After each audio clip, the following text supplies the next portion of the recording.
channel. If you are new, my name is Eva and I'm doing lifestyle and motherhood videos.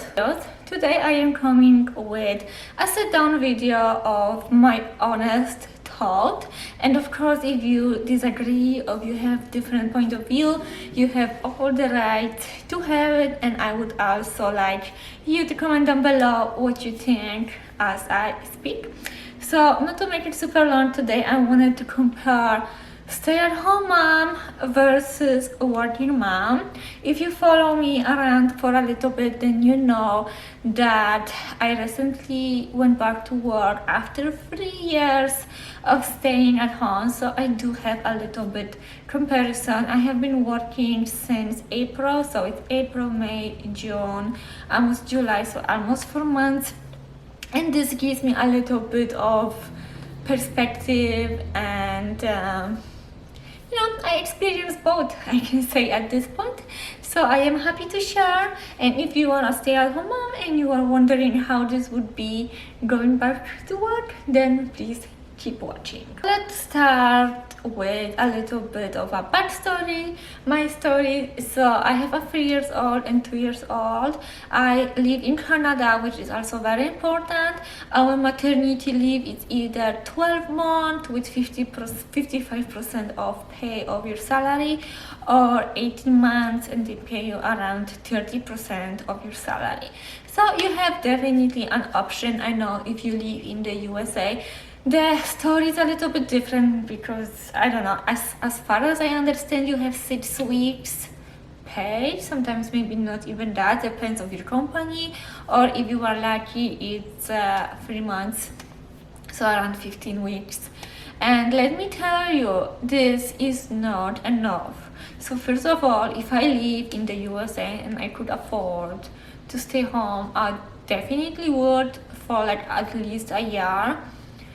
The optimal point for me is like 15 months because there is a huge difference in the child, 1 year old or even 18 months old. So yeah, if I could choose, I would stay past that 1 year because they are still such a babies, and they definitely need their mom. And the main reason for me why I have stayed for so long is because I wanted to see my children growing. I wanted to experience all the firsts. But not only that, I also really wanted to, actually I didn't really want to spend all the money on childcare because it's really expensive, okay? Where I live, people pay $80 a day per one child. So if I have 2, you can only calculate how expensive this would be. I got lucky because my daycare is more affordable. I pay $51 for the older one and $54 for the younger one.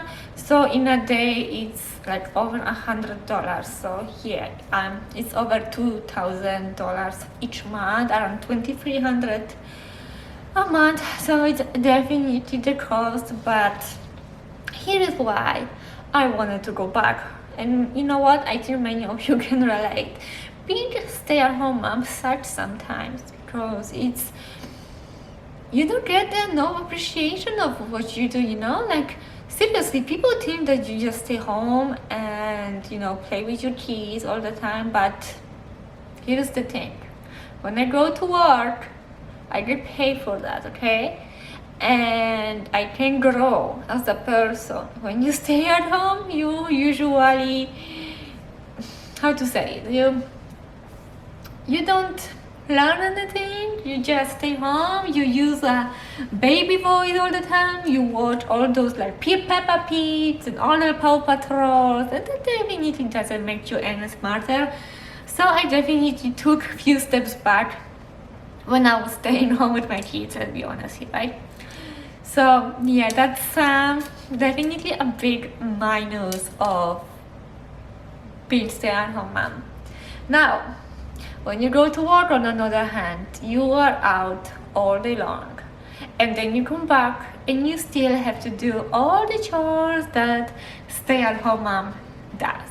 But you are already tired, you already work for 8 hours plus. In my case, I work 9 hours a day and I drive around 40 minutes each way.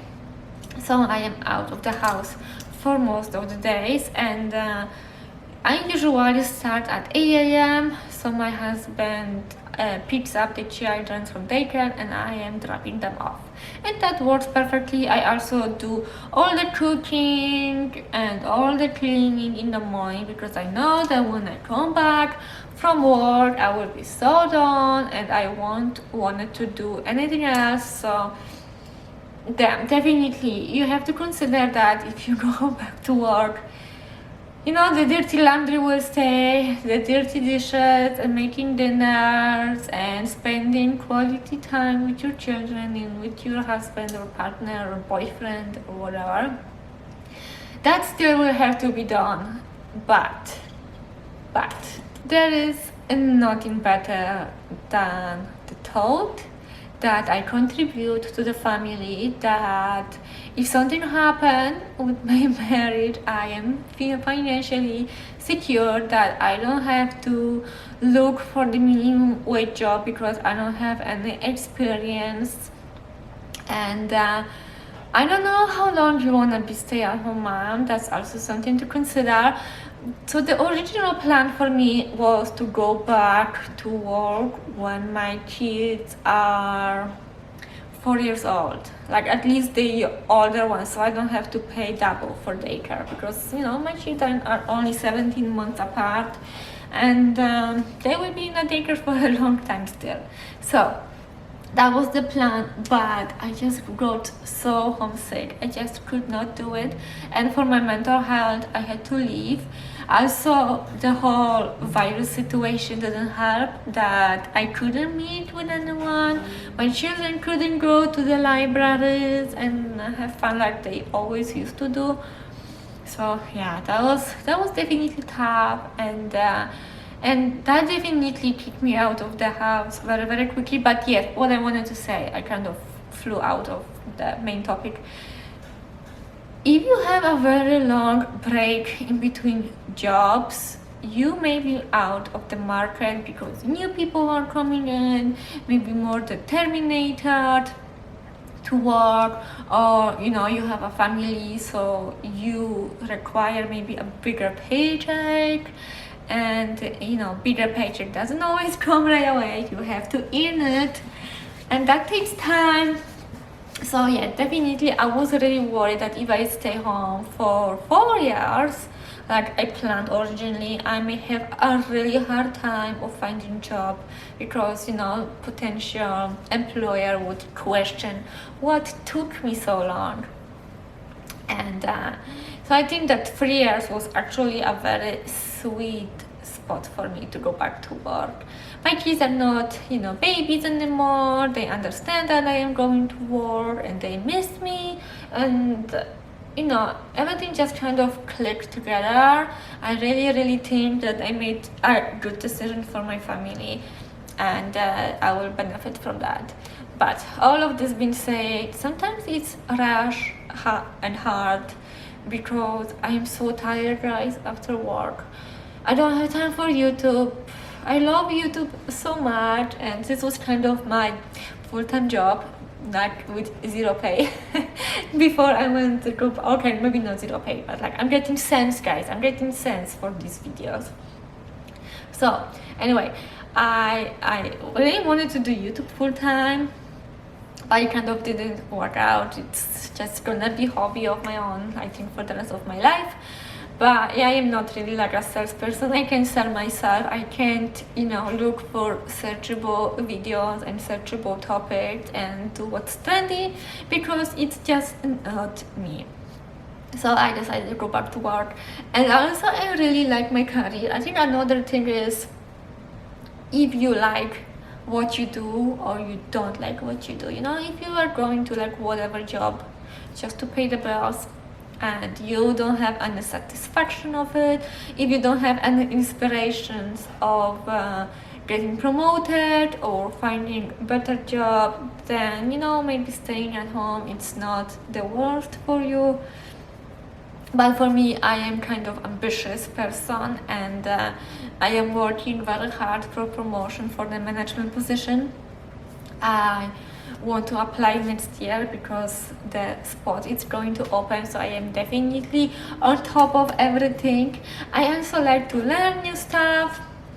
I am open-minded. I like work with people, and staying at home just didn't give it to me. It was just kids basically on and on. I was not looking back. I can see that I was all the time so angry and so frustrated. And another thing, if you want to be stay-at-home mom, you need to have time for yourself, okay? Because me at work, I'm getting breaks, right? I have 2 small breaks and 1 30-minute break. Not always. Sometimes I have to work because things needs to be done. But overall speaking, you have those little breaks, and at home it's day and night, non-stop.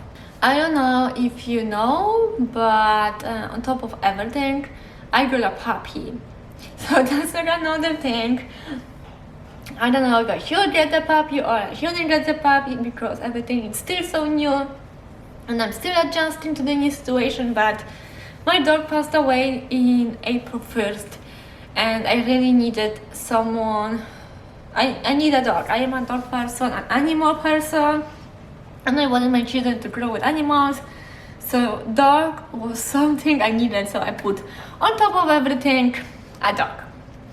Okay, I keep talking, but I am not sure if you are following because it's not categorized. It's just like, here is one topic, here's the other topic.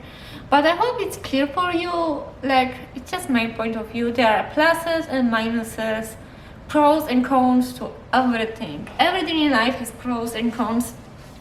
So it's definitely hard to say what's better, if it's better to be stay-at-home mom or it's better to be a working mom. I think there can be winners and losers in both situations, but I would say if you do want to work, but for whatever reason you don't work, then maybe you can make some adjustment and even get few hours of shifts here and there, just to have that mental break and the satisfaction that you made some money, even only for yourself or to contribute to the household. Okay, I think I covered everything. Let me think, because you know what, I always talk and then I forgot what I wanted to say, and when I edit then I remember, oh yeah, I wanted to say this and this, and I also don't make any notes, so that's like another thing. So today actually I am going to the pool for the first time this season. So actually I didn't mention, today is weekend and I am off, but sometimes I have to work weekends, and that takes tremendous amount of time away from my family. So my kids are daycare Monday through Friday, and I don't see them then when I am off during the week. I can have things done around the house, I can film, I can edit, but my kids are away from me and I don't see them. I have allergies, guys. Something sits in my throat, I just want to cough and cry. I don't know why. So excuse me that. So yeah, I am not home, and then on the weekend I have to work and I don't see them, and that's sad. There are days where I am only seeing them in the morning when I am dropping them off to daycare, and then right before they go to bed. So I'm basically waking up the younger one, driving her to daycare, and then putting her in the pajama and putting her to the bed, and that's it, and that's all what I see her, and that sucks. That really sucks. So you have to consider that as much as your kids drive you nuts, you will miss them because they are still your kids and you love them, and sometimes maybe all you need is not work but break. But you need to just talk to the right people to give it you that break. So I think I will finish over here today. I hope I said everything I wanted to, and I hope you enjoyed this video. It's definitely a little bit of mindful small kind of topic, kind of, you know, checking on you guys, because I would really like to know how you feel and when you stand in your life right now. So don't hesitate to comment. I will chat with you, I promise. I'm always on my phone, I'm getting notifications when I get a comment, and let's connect, right? So like I promised you last weekend, I am filming still kind of day in my life thing. It takes ages, maybe today, because I put makeup on for this specific video. I actually have somewhere to clean right now. My husband took the girls on the bikes, so I have a little bit of time, and I'm also preparing myself for a citizenship test, which I wanted to film about that topic too, but I don't know. It's either study or film. What would you choose? Okay, so that's it for today. Give me a big thumb up, subscribe if you are new, and I hope I will see you in my next video. Bye guys!